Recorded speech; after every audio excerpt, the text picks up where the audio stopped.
estamos a celebrar o nascimento da nossa mais recente aquisição. Assim, assinámos já com o Benfica também, para a informação de todos.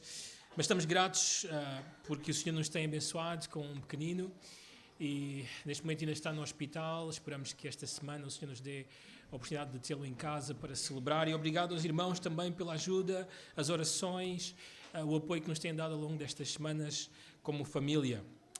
Mas vamos àquilo que nos interessa esta manhã, que é celebrar e falar acerca de quem é o Senhor Jesus, da sua importância, considerar a sua pessoa e, de uma forma muito específica, a sua encarnação. Com isto em mente, gostaria de convidar-vos a Isaías capítulo 50. Isaías capítulo 50. E vamos ler os 11 versículos deste capítulo, muito importante no livro de Isaías, acerca de quem é a pessoa do Senhor Jesus. Agora, relembro a todos que Isaías viveu 750 anos antes que o Senhor Jesus encarnasse, entrasse neste mundo. E ele é um profeta importante no Antigo Testamento, de uma forma muito específica para dar-nos mais acerca de Cristo. Então, fundamentalmente, nesta manhã, o meu convite para vós é que vocês vejam mais acerca de quem é o Senhor Jesus. Obviamente, há a Igreja do Senhor aqui presente, mas aqueles que estão pela primeira vez, ou talvez aqueles que já têm ouvido uma ou outra coisa acerca de Cristo, hoje ficar na vossa mente claro quem é esta pessoa e porque é que é tão importante para ti o Senhor Jesus Cristo. Diz assim então Isaías, capítulo 50, a partir do versículo 1. Assim diz o Senhor: onde está a carta de divórcio de vossa mãe, pela qual eu a repudiei? Ou quem é o meu credor, a quem eu vos tenha vendido? Eis que por causa das vossas iniquidades é que fostes vendidos, e por causa das vossas transgressões vossa mãe foi repudiada. Por que razão, quando eu vim, ninguém apareceu? Quando chamei, ninguém respondeu. Acaso se encolheu tanto a minha mão que já não pode remir, ou já não há força em mim para livrar? Eis que pela minha repreensão faço secar o mar e torno os rios um deserto. Até que cheirem mal os seus peixes, pois não havendo água morrem de sede. Eu visto os céus de negridão e lhes ponho pano de saco por sua coberta. O Senhor Deus me deu língua de eruditos, para que eu saiba dizer boa palavra ao cansado. Ele me desperta todas as manhãs, desperta-me o ouvido para que eu ouça como os eruditos. O Senhor Deus me abriu os ouvidos e eu não fui rebelde. Não me retraí. Ofereci as costas aos que me feriam e as faces aos que me arrancavam os cabelos. Não escondi o rosto aos que me afrontavam e me cuspiam. Porque o Senhor Deus me ajudou, pelo que não me senti envergonhado. Por isso fiz o meu rosto como um seixo e sei que não serei envergonhado. Perto está o que me justifica. Quem contenderá comigo? Apresentemo-nos juntamente. Quem é o meu adversário? Chegue-se para mim. Eis que o Senhor Deus me ajuda. Quem é ou quem há que me condene? Eis que todos eles, como um vestido, serão consumidos. A traça os comerá. Quem há entre vós que tema ao Senhor e que ouça a voz do seu servo? Aquele que andou em trevas, sem nenhuma luz, confie em nome do Senhor e se firme sobre o seu Deus. Eia, todos vós que acendeis fogo e vos armais de setas incendiárias, andai entre as labaredas do vosso fogo e entre as setas que acendestes. De mim é que vos sobrevirá isto, e em tormentas vos deitareis. Pai amoroso, nesta manhã te rogamos a graça de poder entender a tua palavra e a misericórdia, por meio do teu Santo Espírito, de poder aplicar aos corações. Oramos para que edifiques a tua igreja, para que vejam mais acerca do Filho de Deus e, Senhores, para que nesta manhã estendas a tua misericórdia e salves algum pecador entre nós. Te rogamos isto no nome do Senhor Jesus. Amém. Durante o reinado, ou o império, a ascensão do império do rei Nabucodonosor, Jeremias foi chamado por Deus para ir até à casa, até ao clã de uma família que tinha o nome ou o título de Recabitas. Os Recabitas tinham fugido porque o Nabucodonosor e o seu exército tinham começado a invadir as várias aldeias e cidades da Judeia e eles fugiram para Jerusalém. E Deus agora comissiona Jeremias para que vá até às tendas destes e os convide para ir até ao templo do Senhor e ali no templo do Senhor ir até à câmara de um reconhecido homem de Deus e ali beberem vinho. Então Jeremias vai até esta família, convida-os para ir até ao templo, até à câmara deste homem de Deus e quando estão ali, ele convida esta família, este clã para beber vinho. Agora devem olhar para este cenário e ver o que vai na mente destas pessoas. Elas foram convidadas por um profeta de Deus, o profeta mais conhecido daquela época. Eles foram convidados para ir até o templo, até à casa do Senhor. E não somente à casa em geral, mas à câmara de um reconhecido homem de Deus. E ali convidados em pessoa pelo próprio profeta Jeremias. E isto era algo que o próprio Deus tinha ordenado Jeremias fazer. Mas quando convidados a beber vinho, eles disseram, não beberemos. E a razão pela qual eles disseram que não iriam beber vinho foi porque o pai deles, talvez por algum voto que fez, lhes tinha ordenado que nunca bebessem vinho e que nunca construíssem para si mesmos casas, mas que vivessem em tendas todos os dias das suas vidas para que eles fossem abençoados, vivendo muito tempo na terra onde eles estavam a peregrinar. Recusaram beber vinho. Então Deus pega neste exemplo deste clã, desta família, para falar uma mensagem ao povo, à geração de Jeremias. Vou passar a citar as palavras de Jeremias capítulo 35, versículos 13 a 15. Vai e dize aos homens de Judá e aos moradores de Jerusalém, acaso nunca aceitareis a minha advertência para obedecerdes às minhas palavras, diz o Senhor? As palavras de Jonadab, filho de Recabe, que ordenou a seus filhos não bebessem vinho, foram guardadas. Pois até o dia de hoje não beberam, antes obedecem às ordens de seu pai. A mim, porém, que começando de madrugada vos tenho falado, não obedecestes. Começando de madrugada vos tenho enviado todos os meus servos dizendo, convertei-vos agora. Cada um do seu mau caminho, fazei boas as vossas ações e não sigais os outros deuses para servi-lo. Assim ficareis na terra que vos dei, a vós outros e a vossos pais. Mas não me inclinastes os ouvidos, nem me obedecestes a mim. Conta-se a história que um pequeno rapaz estava junto ao portão que dava acesso à propriedade do seu pai, quando Napoleão Bonaparte e alguns dos seus homens surgiram à frente deste portão e queriam passar por esta propriedade, mas este rapaz os impedia de atravessar aquele lugar. Zangado, o imperador gritou com ele, rapaz, eu sou Napoleão Bonaparte, o imperador, abre este portão. Então, com muita educação, o rapaz tirou o chapéu e disse, senhores, não vai quereres que eu desobedeça ao meu pai. Este portão está fechado, aqui ninguém passa conforme o meu pai determinou. Então Napoleão olhou para os seus generais e disse, deem-me 1000 homens como este e conquistarei o mundo todo. E foi-se por outro caminho.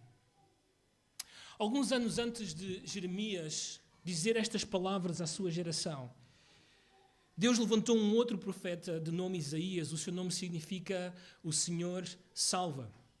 Isaías, muito provavelmente casado, com 2 filhos, foi um profeta que profetizou o reino do sul. Ele era, na verdade, um pregador na corte do rei. A tradição diz que ele era primo do rei Uzias. E ele profetizou a esta nação e ele foi contemporâneo de Miqueias nessa ocasião e Oseias no norte. Aliás, ele próprio viveu o Império Assírio entrar na nação do norte e levar todo o Israel cativo no ano 722 a.C. ele ministrou mais ou menos 50 anos, e é muito provável que este livro que lemos de Isaías capítulo 50 tenha sido escrito por volta do ano 740 antes de Cristo. Agora, mais importante do que toda esta informação sobre Isaías é a sua mensagem à sua geração. Isaías, como muitos dos outros profetas, irão lembrar tanto à nação do sul como à nação do norte, às 12 tribos de Israel, que eles são filhos de Deus. Há várias metáforas nas Escrituras para a nação de Israel. Algumas vezes os profetas chamam a nação de Israel de vinha. Outras vezes chamam a nação de Israel de servo do Senhor. Outras vezes chamam a menina dos olhos. E também, em outras vezes, chama-lhes filhos, dizendo que Deus é o pai deles. Aliás, no livro de Isaías nós temos estas expressões de Deus em relação a Jacó ou em relação a Israel. Diz assim Isaías 43:1, mas agora assim diz o Senhor, que te criou, ó Jacó, e que te formou, ó Israel, não temas, porque eu te remi, chamei-te pelo teu nome, tu és meu. Não somente isto, ainda neste mesmo capítulo, versículos 6 e 7, diz o seguinte: direi ao norte, entrega, e ao sul, não retenhas. Notem, trazei meus filhos de longe e minhas filhas das extremidades da terra.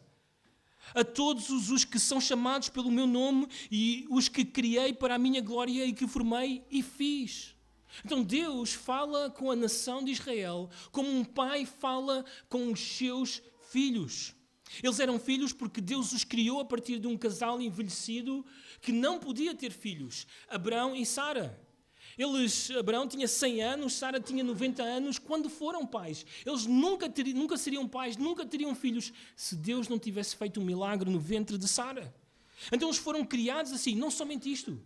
Deus, no tempo, livrou esta nação, esta família que Ele criou, das garras do Egito. Tirou-os da escravidão do Egito, tirou-os daquele lugar, para que eles tivessem uma aliança com Ele e vivessem debaixo da sua lei, fossem servos do Senhor.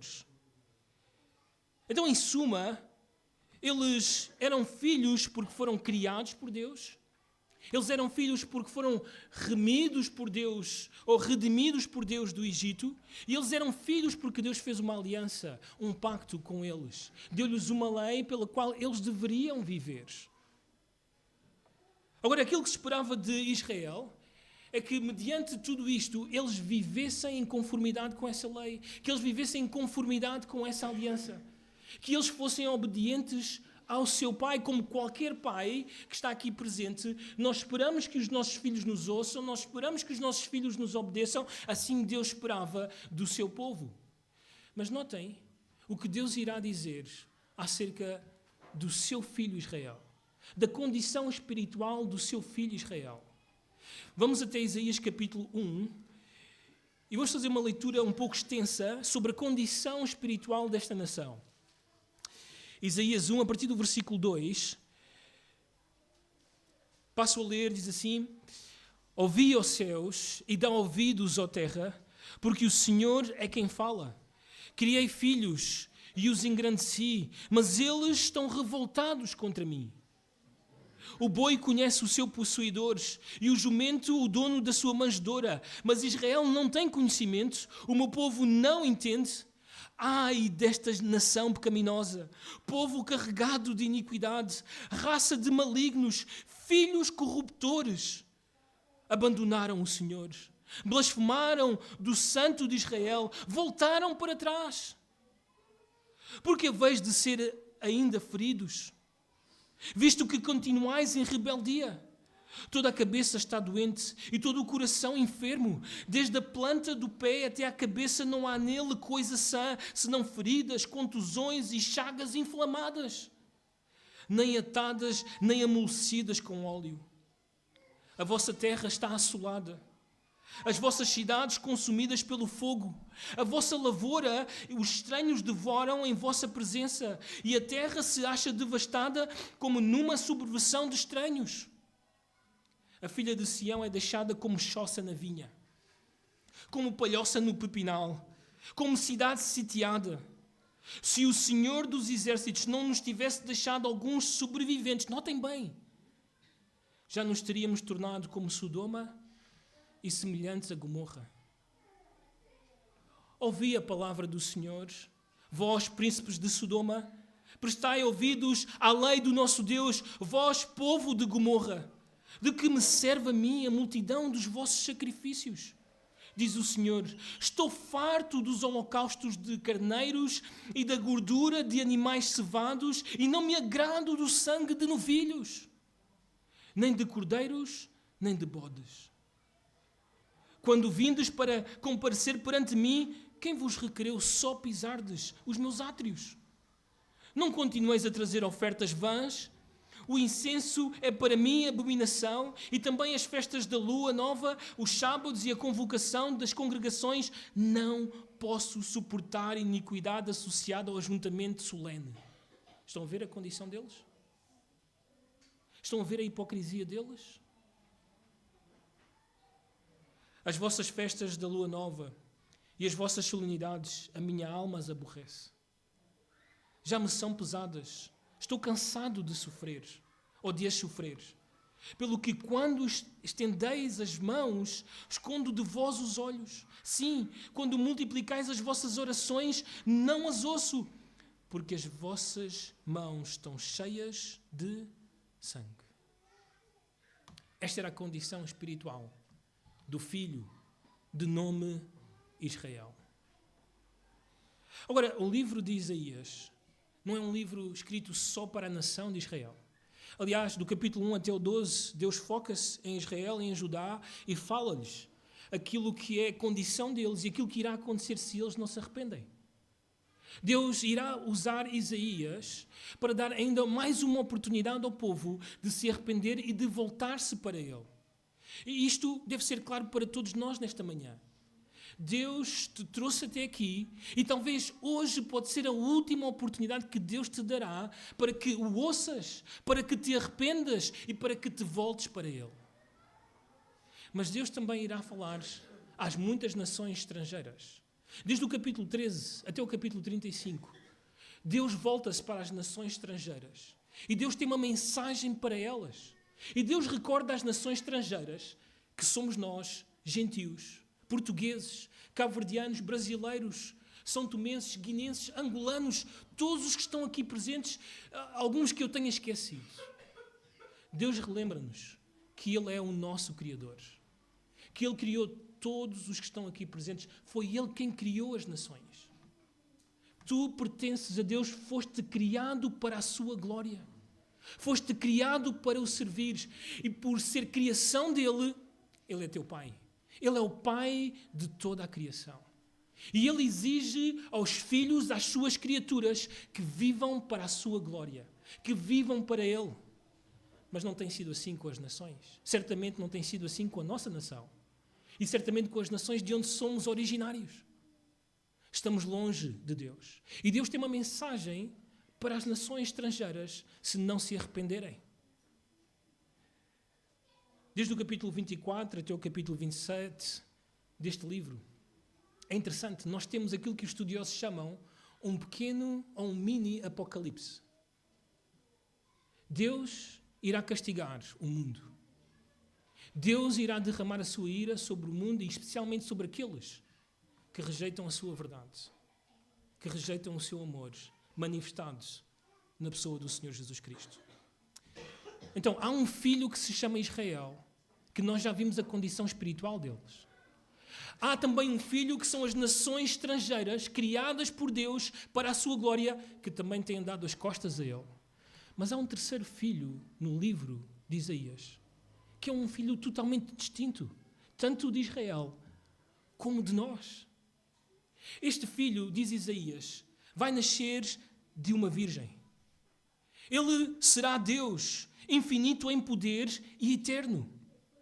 Será da linhagem de Davi, será cheio do Espírito, irá governar as nações. O seu reino será caracterizado por justiça, paz, conhecimento. Ele irá levantar a maldição que está sobre toda a sua criação, tanto das plantas como dos animais. Irá remover as enfermidades físicas sobre o mundo inteiro.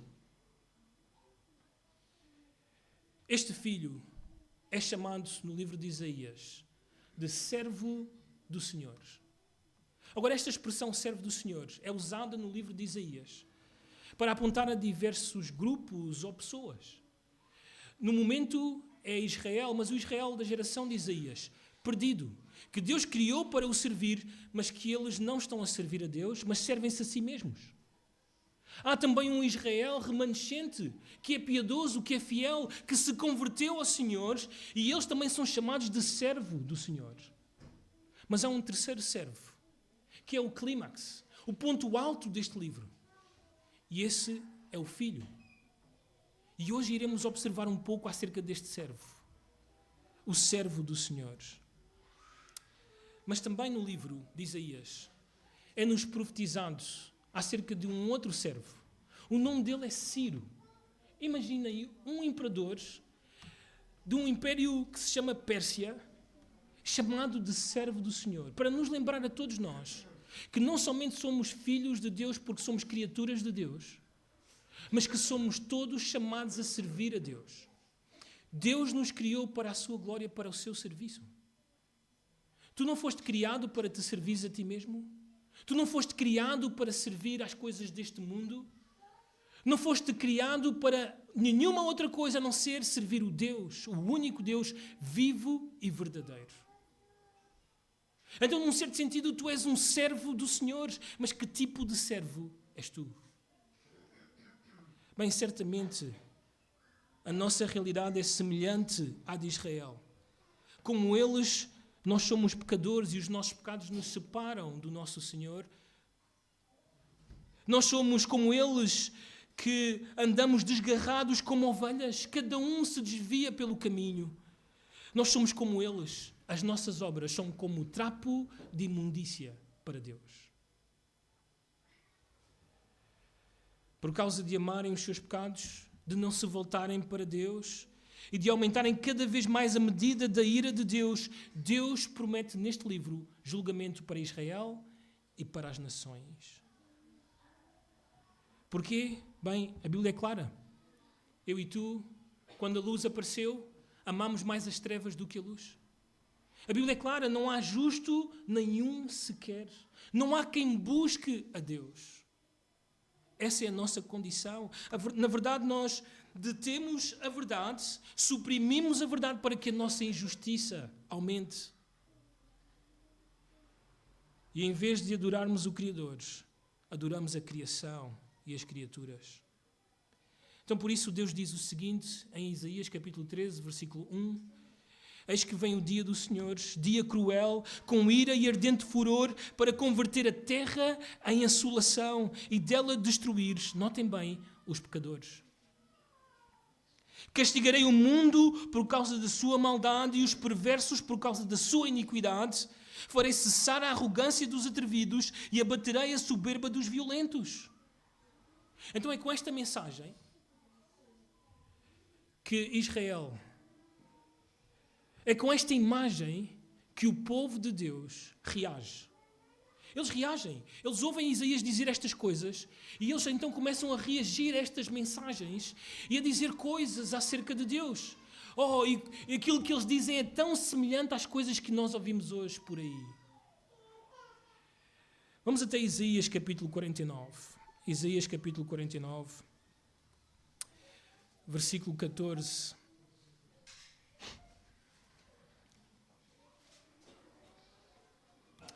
Notem o que diz Sião, que é, na verdade, Jerusalém, capital do Reino do Sul, Judá. Notem a argumentação deles.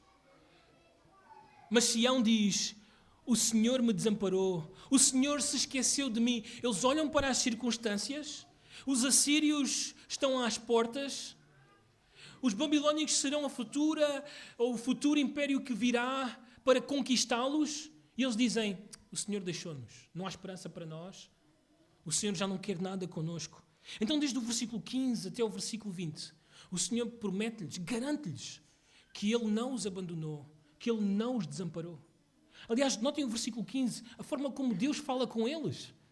Acaso pode uma mulher esquecer-se do filho que ainda mama, de sorte que não se compadeça do filho do seu ventre? Mas ainda que esta viesse a se esquecer dele, Eu, todavia, não me esquecerei do quê? De ti. De ti. Então Deus garante que não irá esquecer-se deles. Mas isto parece não convencer. Aliás, Deus, na sua garantia ou na sua promessa, diz-lhes que no futuro Sião estará cheia de filhos, cheia de filhas, cheia de pessoas. Deus irá trazer de volta o seu povo, mesmo que eles tenham que ir para o cativeiro, mesmo que eles tenham que sair daquela terra. Mas notem como Sião fica espantada. Versículo 21. Deste capítulo ainda. E dirás contigo mesma, quem me gerou estes? Pois eu estava desfilhada, estéril, em exílio e repelida. Quem, pois, me criou estes? Fui deixada sozinha. Estes, onde estavam? Então Deus responde, dizendo que foi Ele quem trouxe estes filhos e estas filhas das muitas nações do mundo. Deus irá restaurar o seu povo. É isto que Ele está a dizer. Eu irei salvá-los e eu irei restaurá-los. Mas Sião parece estar incrédula. Notem o versículo 24.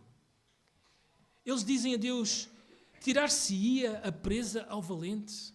Acaso os presos poderiam fugir ao tirano? Em outras palavras, Deus pode livrar-nos das mãos de Nabucodonosor? Deus pode livrar-nos das mãos dos assírios, das mãos dos babilónicos? Deus tem poder para isso? Então Deus garante-se que os salvará com grande poder e que julgará os seus opressores, versículos 25 e 26, melhor dito. Então, numa mudança drástica no texto, a partir do capítulo 50, o próprio Deus começa a falar. É como se Deus já não estivesse mais interessado nas perguntas que eles irão fazer. Ele próprio antecipa-se e traz à luz as perguntas, ou as dúvidas, ou a incredulidade que está no coração deste povo. E diz assim o versículo 1 do capítulo 50. Assim diz o Senhor, onde está a carta de divórcio de vossa mãe, pela qual eu a repudiei? Esta carta de divórcio era bastante conhecida do povo judeu. Ela foi promulgada em Deuteronômio capítulo 24, quando Moisés permitiu que os homens pudessem divorciar-se das suas esposas, se eles encontrassem nelas alguma coisa indecente. Agora, nós sabemos, anos mais tarde, que o Senhor Jesus disse que a razão pela qual Moisés deu-lhes esta carta de divórcio era por causa da dureza do coração deles. Agora, é o próprio Israel que diz, Deus nos deu essa carta. Então Deus desafia-os e diz-lhes, procurem a carta, onde é que ela está? Podem encontrá-la? Podem encontrar essa carta de divórcio? Claro que não podem encontrar. Não existe tal carta. O texto continua, e não somente eles estão a dizer isto, mas notem, o versículo diz, quem é o meu credor, a quem eu vos tenha vendido? Em outras palavras, Deus vendeu-nos. Deus entregou-nos aos nossos inimigos. Mas lembrem-se, Deus é o Senhor Criador de todas as coisas. Todas as coisas lhe pertencem. Nesta manhã, quer creias, quer não, quer assumas, quer não, tu pertences a Deus. Um dia estarás diante do teu Criador. Todos nós vamos encontrar-nos com Ele. Pertencemos a Ele. Deus não tem dívidas com ninguém. Deus não tem credores. Eles não foram vendidos porque Deus tinha uma dívida. Eles não foram repudiados por causa que Deus lhes deu uma carta de divórcio e não quis mais nada com eles. A razão não está em Deus. O problema não está em Deus. Não é que Deus deixou de ser bom.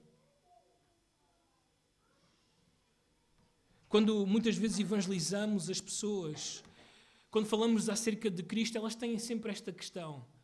Onde está Deus com todas estas guerras e crises e tragédias?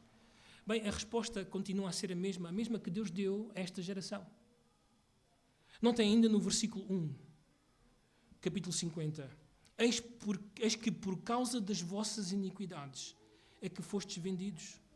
E por causa das vossas transgressões, vossa mãe foi repudiada. Não é que Deus criou e foi-se embora. Não é que Deus simplesmente não existe. Não é que Deus, pronto, Ele existe, mas Ele não é assim tão bom com a humanidade. Não, essa não é a razão. A razão está, o problema está em nós. Nós somos pecadores. Nós cometemos iniquidade. Nós Por causa do nosso pecado, fomos vendidos. E por causa das nossas transgressões, Deus não pode continuar connosco. Esta é a razão. Aliás, esta verdade está ao longo do livro de Isaías. Só para mencionar uma, Isaías 59, versículo 2 e 3, o profeta diz: mas as vossas iniquidades fazem separação entre vós e o vosso Deus. E os vossos pecados encobrem o seu rosto de vós, para que não vos ouça. Porque as vossas mãos estão contaminadas de sangue. Mencionava há umas semanas atrás, nesta igreja, que Portugal em 2022 matou 15 mil bebés. 15 mil bebés. As nossas mãos estão cheias de sangue. E os vossos dedos de iniquidade. Os vossos lábios falam mentiras e a vossa língua profere maldade. Esta é a condição. Esta é a razão. Quando voltamos a Isaías capítulo 50, notem, Deus não termina a sua argumentação. Deus vai continuar a puxá-los para a verdade. Então no versículo 2, Deus diz o seguinte: por que razão, quando eu vim, ninguém apareceu? Quando os chamei, ninguém respondeu. Ou seja, Deus foi tão bom, foi tão amoroso, que Ele passou madrugada após madrugada, enviando servos atrás de servos, chamando-os para Ele. Venham, arrependam-se, convertam-se a mim. Deixem a vossa maldade, deixem o vosso pecado. Voltem-se para mim. Mas ninguém respondeu. Ninguém ouviu. Estão a ver, o problema nunca esteve em Deus, o problema está no homem. O problema está em nós. Mas eles não param de argumentar. Então Deus traz à luz ainda mais coisas. Não somente dizem que Deus não existe, ou se Ele existe, Ele não é bom, mas também dizem: Ele existe, mas Ele não é poderoso. Notem o versículo 2. Acaso se encolheu tanto a minha mão que já não pode remir? Ou já não há força em mim para livrar? É o que eles dizem por aí. Deus não é poderoso como os babilónicos. Deus não aguenta os assírios. Eles são muito maiores do que Deus. Então Deus desafia-os. É mesmo assim? Então Deus relembra o que Ele fez no passado. Notem. Eis que pela minha repreensão faço secar o quê? O mar. Lembram-se disso? Lembram-se quando Deus abriu o Mar Vermelho? Para que o seu povo, 2 milhões de pessoas, atravessassem o Mar Vermelho? Pois Deus demonstrou o seu poder. Há alguém no universo que pode fazer tal coisa? Mas Deus não fez só isso. Diz o texto também que Ele secou, ou tornou os rios num deserto. Bem, nós sabemos que isso aconteceu no Rio Jordão. O Salmo 103, o autor nos diz que Ele fez isso com vários rios, para que o seu povo pudesse atravessar, para que o seu povo chegasse à terra prometida. Deus demonstrou uma e outra vez que Ele é poderoso, que não há ninguém como Ele. Até que cheirem mal os seus peixes, talvez uma menção ao Nilo, quando Deus atingiu o rio Nilo, uma das pragas, pois não havendo água morrem de sede. Mas não somente isso, Deus diz também no versículo 13, eu visto os céus de negridão e lhes ponho pano de saco por sua coberta. Talvez uma das pragas no Egito, quando todo o Egito ficou escuro, ou talvez quando Deus impediu que durante 3 anos e meio não chovesse na terra de Israel, por causa do pecado da nação. Então Deus demonstrou vez após vez que Ele é poderoso e o problema não está com Ele. O problema não está que Deus deixou de ser bom ou que Ele deixou de ser poderoso. O problema está com as pessoas, conosco. Então, quando nós esperávamos que Deus continuasse a sua argumentação, que Deus começasse a dizer, vocês, meus filhos, são assim, vocês fazem assim, vocês comportam-se assim, vocês não me ouvem, nós temos uma mudança no texto, novamente. Deus deixa de falar e alguém começa a falar, uma outra voz surgiu no texto. A partir do versículo 4 até o versículo 11, temos aquilo que nós chamamos uma das canções do servo do Senhor. Há 4 canções no livro de Isaías. A primeira canção está no capítulo 42, desde o versículo 1 até o 13. quando o servo do Senhor diz-nos que Ele irá trazer justiça e que Ele será uma luz para as nações. Uma outra canção está no capítulo 49, também do versículo 1 até o 13, quando o servo do Senhor promete trazer salvação a Israel, mas não somente a Israel, a todas as nações. A última canção, a mais conhecida de todas, está no capítulo 52, versículo 13 até o 53, versículo 12, que é a canção em que o servo diz que irá sofrer o nosso castigo, que Ele irá pagar pelas nossas transgressões, que Ele irá ser moído por Deus no nosso lugar, que Ele irá morrer, mas que Ele irá ressuscitar para justificar a muitos. Então aqui nós temos a terceira canção no capítulo 50. A canção do servo do Senhor.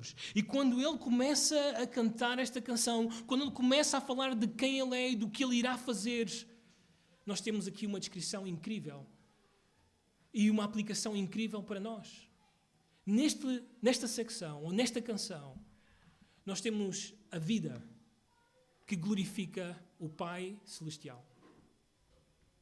Lembrem-se, Deus disse, sede santos porque eu sou santo. Todos vocês, crentes, não crentes, todos somos chamados a ser santos, separados para Deus. O Senhor Jesus disse à sua geração, sede perfeitos como o vosso Pai Celestial é o quê? Perfeito. Esse é o nível, esse é o padrão. Deus não está disposto a baixar esse padrão. Esse é o tipo de vida que eu e tu devemos viver. Somos chamados a viver. E aqui está um filho, um servo que irá falar, irá dizer-nos, eu vivi a vida, ou eu irei viver a vida que o Pai requer, que o Pai exige. Bem, que vida é essa? Que glorifica o Pai Celestial. Que vida é essa que leva o Pai a dizer, eis o meu Filho amado, em quem a minha alma se compraz?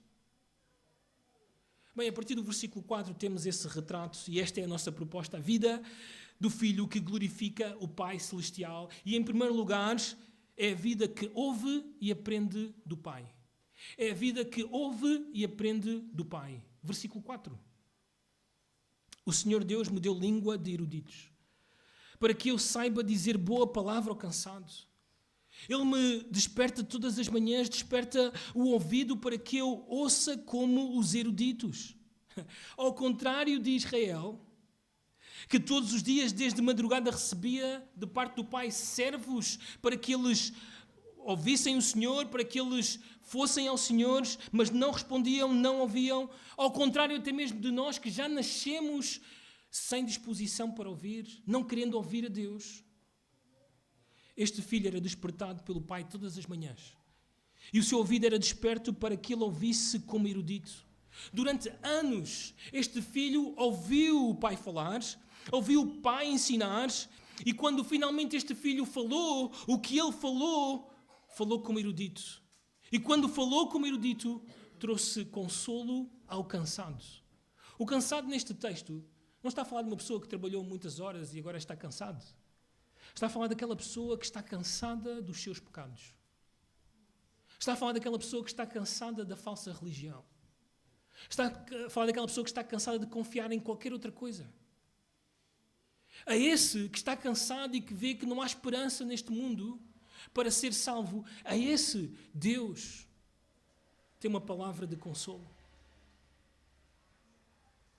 Bem, o Senhor Jesus deu testemunho de que Ele é a pessoa, Ele é o Filho, Ele é o servo que ouviu como erudito, ouviu todas as manhãs o Pai e que quando falou, falou aquilo que o Pai queria que Ele dissesse. Em João capítulo 7, versículo 16, Ele diz o seguinte: o meu ensino não é meu, e sim daquele que me enviou. No capítulo 12, versículos 46 adiante, Ele diz o seguinte: eu vim como luz para o mundo, a fim de que todo aquele que crê em mim não permaneça nas trevas. Se alguém ouvir as minhas palavras e não as guardar, eu não o julgo. Porque eu não vim para julgar o mundo, e sim para salvá-lo. Quem me rejeita e não recebe as minhas palavras tem quem o julgue. A própria palavra que tenho proferido, essa o julgará no último dia. Porquê? Porque eu não falo ou não tenho falado por mim mesmo, mas o Pai que me enviou, esse me tem prescrito o que dizer e o que anunciar. E sei que o seu mandamento é vida eterna. As coisas, pois, que eu falo, como o Pai me tem dito, assim falo. Este é aquele que a sua geração devia ter percebido.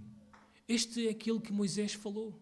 Moisés disse: eu irei suscitar um profeta no meio de seus irmãos, semelhante a ti, em cuja boca porei as minhas palavras, e ele lhes falará tudo o que eu lhe ordenar.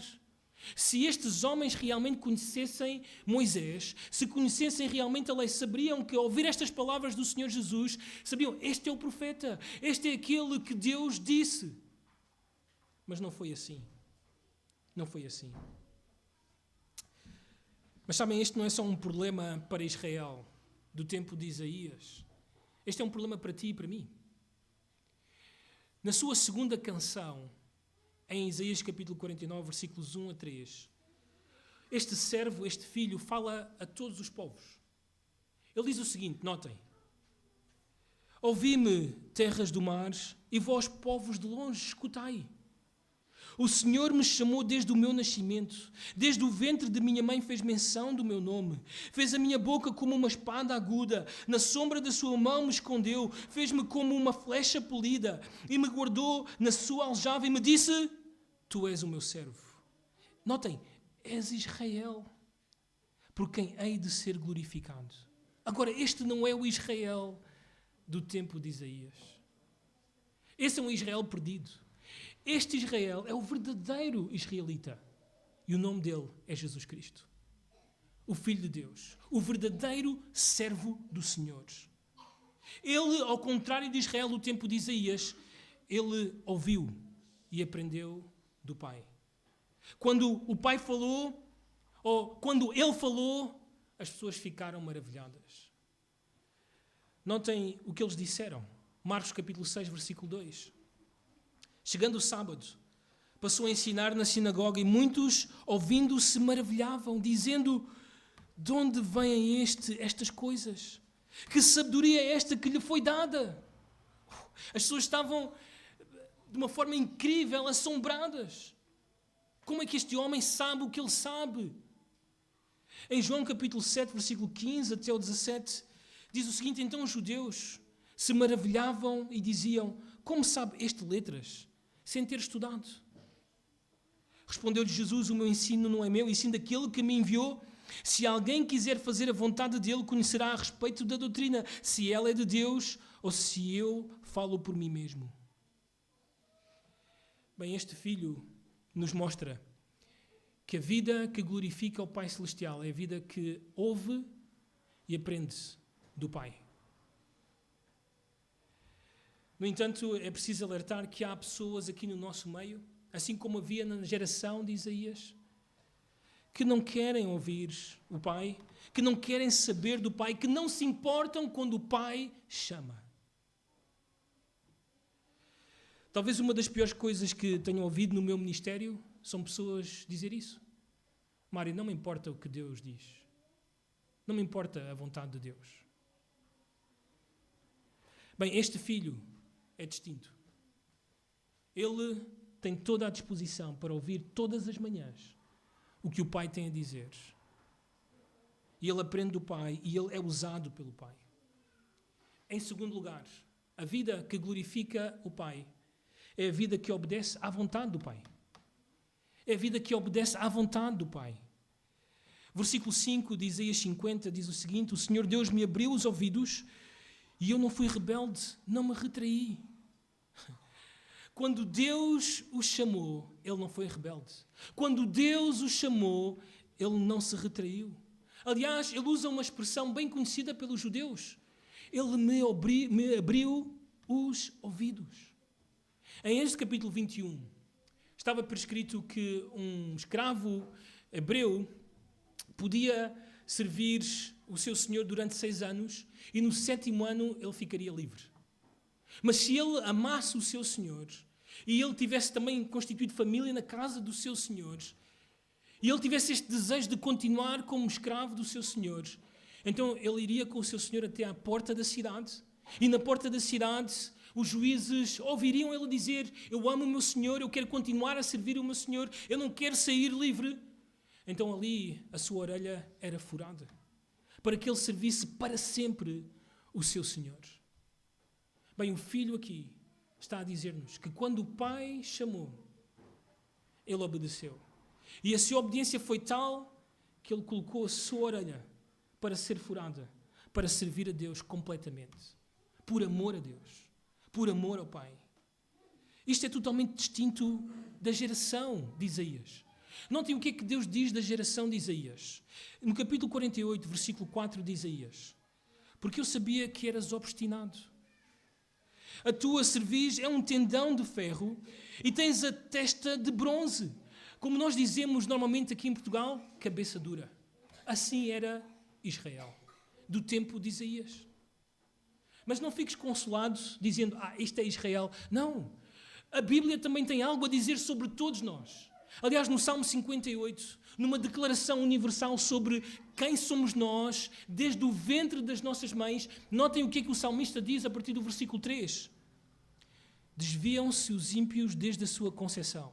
Não sei se sabias, mas desde o ventre da tua mãe, desde que foste concebido, concebida, tu és ímpio.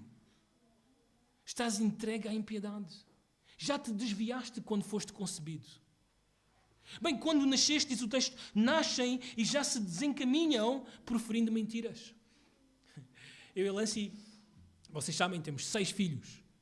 A nossa 5ª menina tem 2 anos recentemente cumpridos. E quando ela tem a fralda suja, nós perguntamos a ela, Melissa, tens a fralda suja? Todos nós podemos sentir. Não há como negar. Mas sabem o que ela responde? Não. Não. Quem ensinou a mentir? Quem ensinou a ser assim? Bem, nascem e já mostram a impiedade dos seus corações. Já mostra a natureza que há neles. Notem, o texto me diz, versículo 4, tem peçonha semelhante à peçonha da serpente. Não sei se sabias, mas quando tu nasceste com veneno. Nasceste já com capacidade de fazer mal a outros. O texto ainda diz, são como uma víbora surda que tapa os ouvidos para não ouvir a voz dos encantadores do mais fascinante em encantamentos. Não querem ouvir. Não há disposição para ouvir. Assim como a serpente, que só se move por causa dos movimentos do seu treinador ou por causa da terra que treme, mas nunca por causa do som da música. Assim são os ímpios, assim são os homens sem Deus.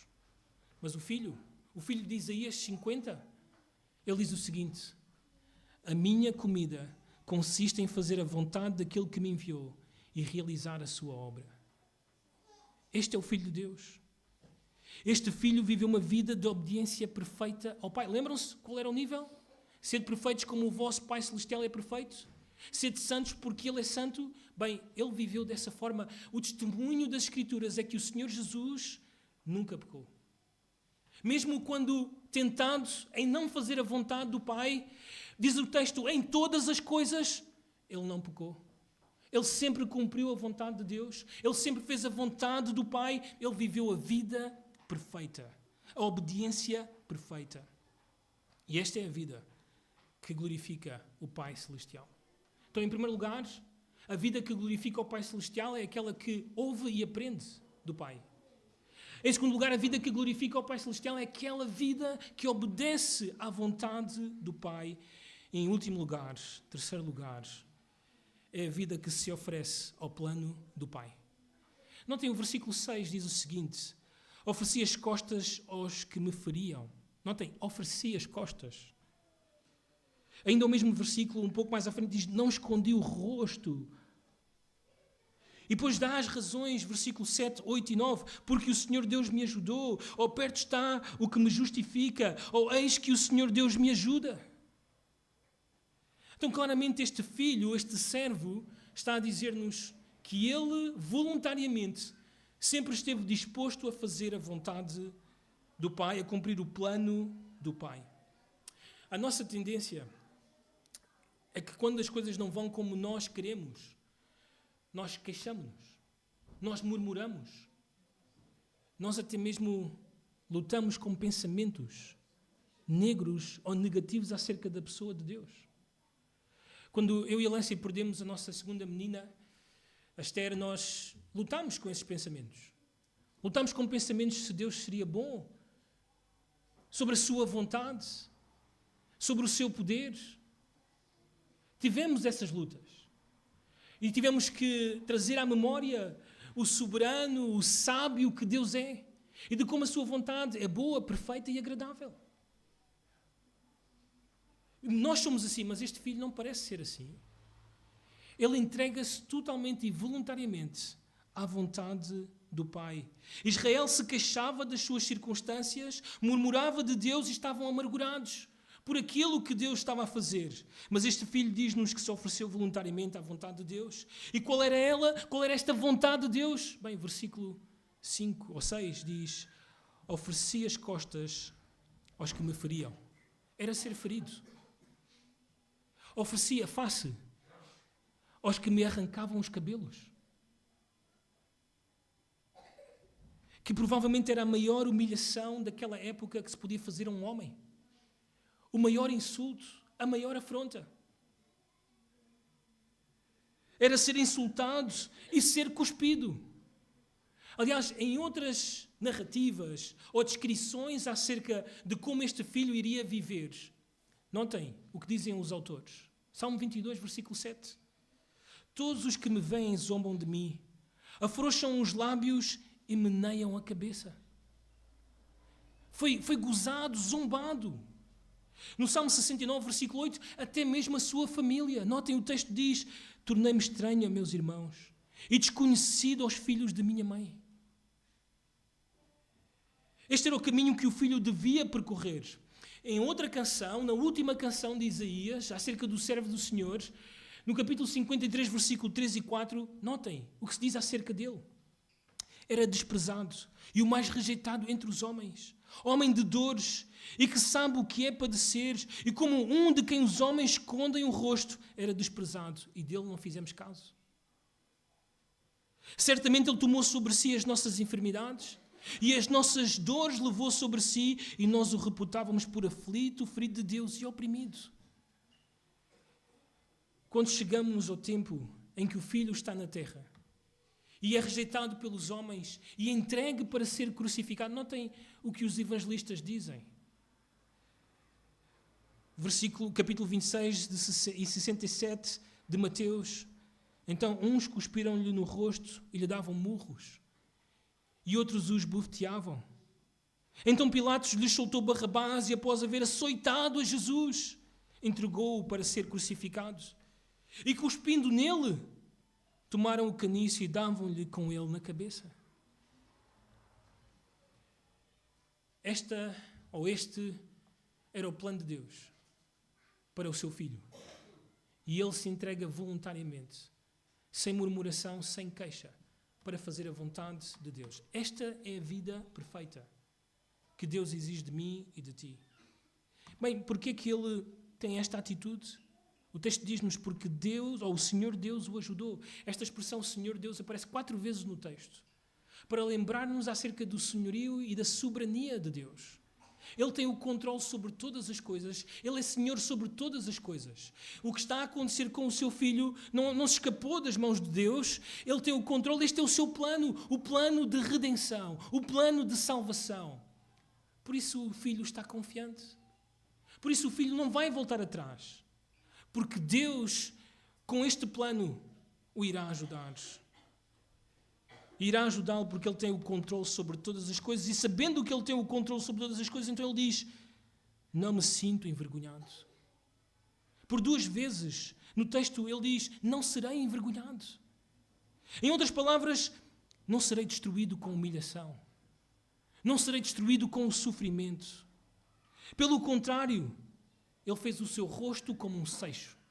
Essa pedra redonda, dura, para falar-nos acerca da sua determinação, ou da sua vontade inquebrável, que ele irá fazer aquilo que Deus quer.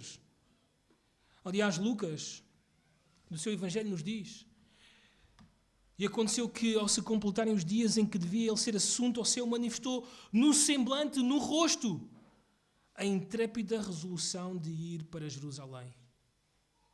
Bem, a terceira razão, ou a segunda razão, foi porque o Senhor Deus o justifica e ajuda.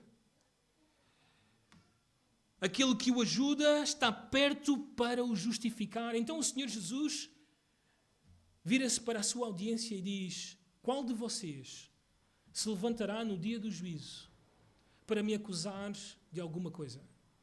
Vamos, aproximem-se, tragam as provas, tragam as acusações. Quem está aqui que me pode condenar? Pilatos não encontrou crime algum nele? Não havia nada nele? Quem está aqui que pode acusar o Senhor Jesus de alguma coisa? Ele diz que as pessoas vão demorar tanto tempo a encontrar uma acusação contra ele, que essas pessoas serão como um vestido que com o tempo é consumido pela traça. Não encontrarão nada. Não há nada a dizer contra ele, porque a sua vida foi uma vida perfeita. E deixa-me dizer-te a grande razão para tudo isto. Porquê é que o Senhor Jesus veio para viver a vida perfeita? Bem, porque essa era a vida que eu e tu devíamos viver. Mas porque nós sabemos o que somos, pecadores, falhos, miseráveis, longe da perfeição e da santidade que Deus requer.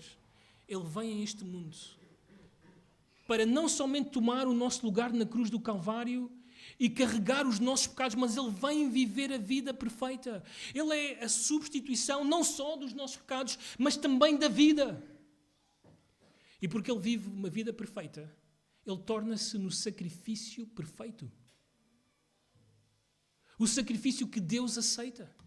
Deus já tinha dito: este é o meu filho amado em quem minha alma se compraz, e agora o Senhor Jesus apresenta-se como sacrifício, como esse cordeiro sem defeito, sem mancha, para pagar o preço por mim e por ti. Ele vive essa vida perfeita, derrama essa vida na cruz. Quando Ele está naquela cruz, o meu pecado, todo o meu pecado, toda a minha miséria, toda aquela que eu já fiz antes, toda aquela que eu faço e toda aquela que eu farei até o dia da minha morte ou que Deus me chame, toda essa miséria, todo esse pecado foi colocado sobre o seu filho. E quando Ele tinha o meu pecado e o teu pecado, Deus esmagou o seu filho. Deus moeu o seu filho. Deus derramou a sua ira sobre o seu filho. Deus colocou sobre ele o castigo que era para mim e que era para ti. Naquela cruz, a sua vida foi derramada. O seu sangue foi derramado. E ele morreu.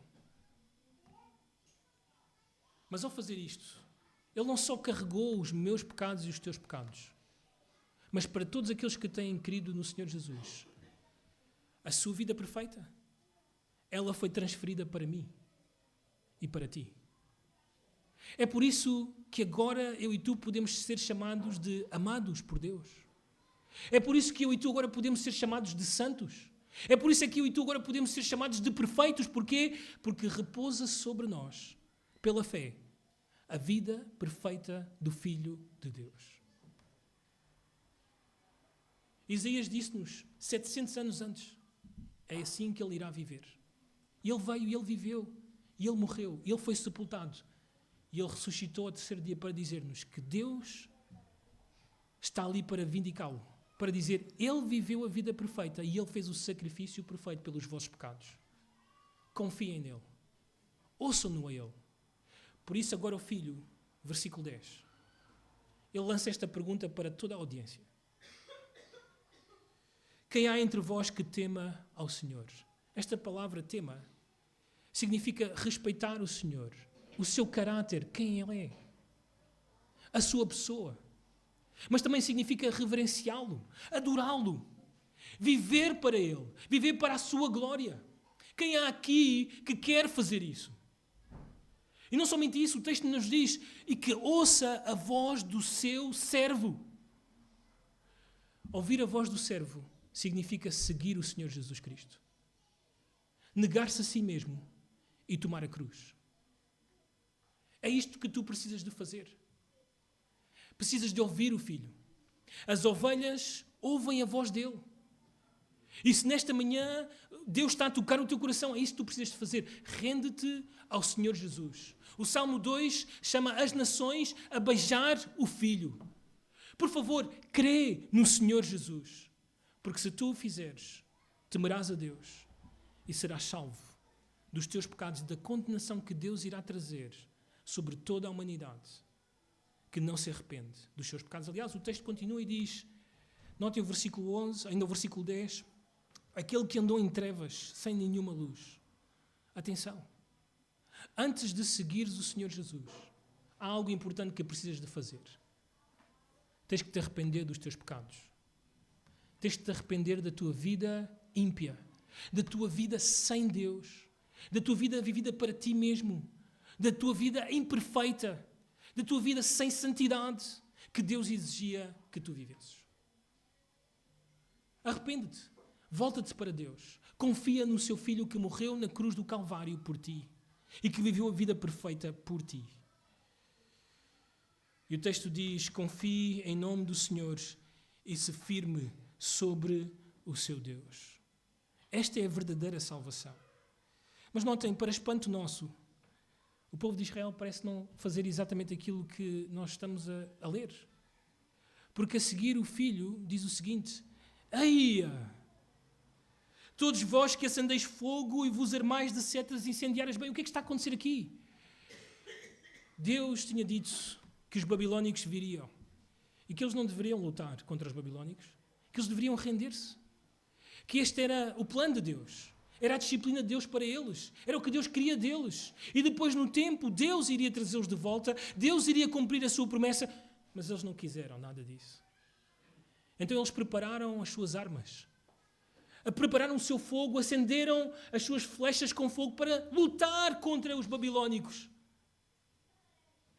E notem o que Deus lhes diz. Andai entre as labaredas do vosso fogo e entre as setas que acendestes. Porquê? Porque é da minha parte, é de mim mesmo que vêm todas estas coisas. Sou eu que vou trazer os babilónicos, sou eu que vou trazer esta tragédia sobre a nação. E vocês irão morrer em tormentas vos deitareis. Bem, o que é que estava a acontecer aqui? Como acontece nos nossos dias. Há pessoas que mesmo depois de ouvir o Evangelho, continuam a confiar em si mesmos. Continuam a confiar nas suas setas, nas suas obras, na sua religião falsa. Naquela oração que fizeram para aceitar Jesus, mas que não mudou nada nas suas vidas, continuam a viver no pecado. Continuam sem temer a Deus, continuam sem se firmar em Deus. Continuam perdidos.